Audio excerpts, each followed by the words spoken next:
घर परिवार बोझकु मुंडेइथिबा मनीषटी विदेश रे रही कष्ट सही रोजगार करिथाए जेमिति ता घर परिवार भलरे रहिबे खुशी रे रहिबे शांति रे रहिबे।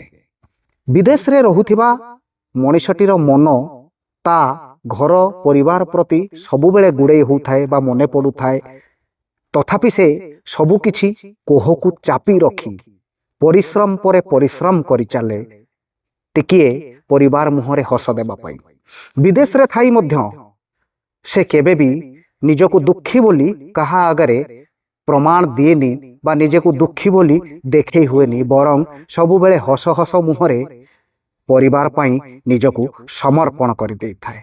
विदेश रे रही खटुथिबा सेही मनीष मानंकु मु तो सहे सलाम करूची, सेमानंकर धैर्य को मु तो निश्चित भावे धन्यवाद देउची। आउ जेउ माने एमिति परिवार पाई उत्सर्गीकृत अछंती सेमानंकु केबे भी कोनोसी थिरे चाप किंबा मानसिक स्तर रे कष्ट देबा अनुचित। एई तो जीवनर कथा।